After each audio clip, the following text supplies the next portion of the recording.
Olá, jovem humanoide!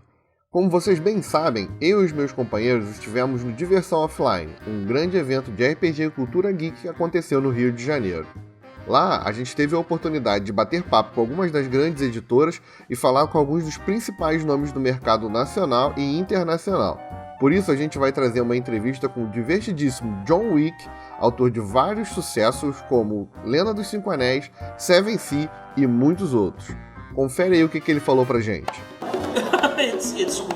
It's like someone dumped a truckload of money on my lawn, right? And then said, "You better make a book." It was very.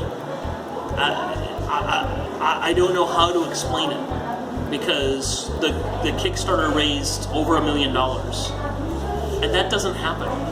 You know, it's never happened to anyone, and it just happened to happen to me.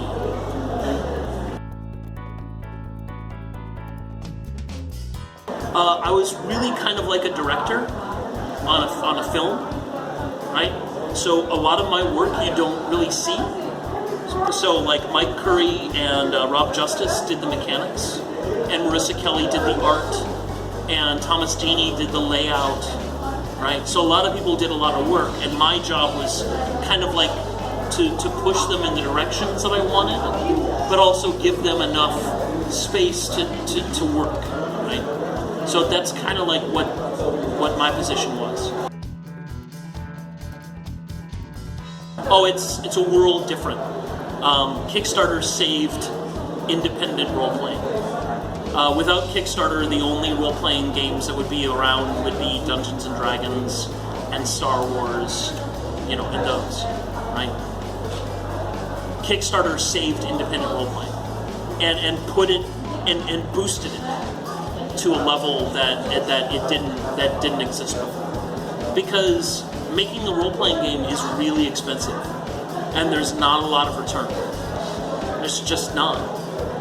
Because if all of us were going to play a game, we just need one copy for everybody.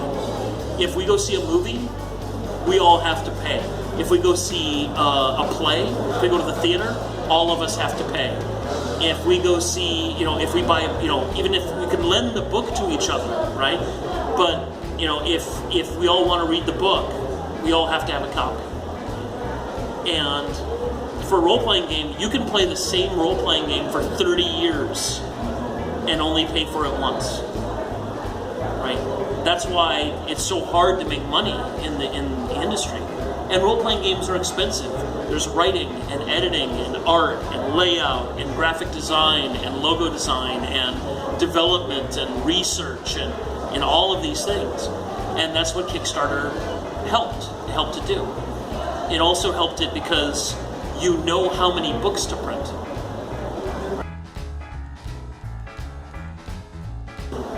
Any new projects? And it's just 7th Sea all the time. When 1,100 or 11,000 people say, we want more of this, and we're going to pay for it, then that's what you do. So it's going to be more 7th Sea until it's done. And then when it's done, then we'll think about other things to do. I have not been involved with Legend of the Five Rings for 15 years.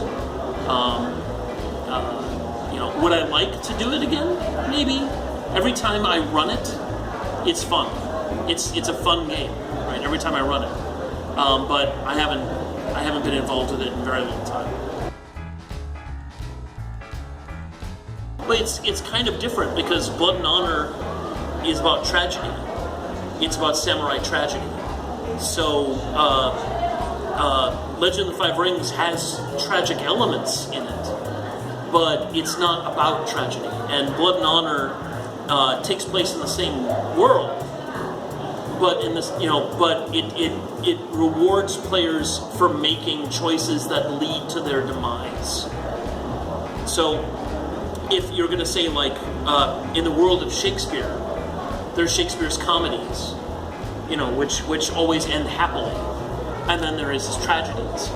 Those two kinds of plays exist in the same space, but they're very different.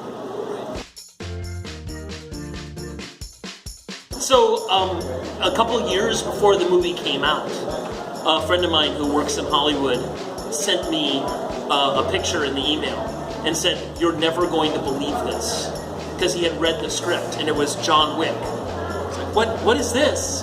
And he's like, "This is all I can show you. I can't show you anything else." So I knew about the movie before it was being developed, and then once it started getting developed, it was really funny.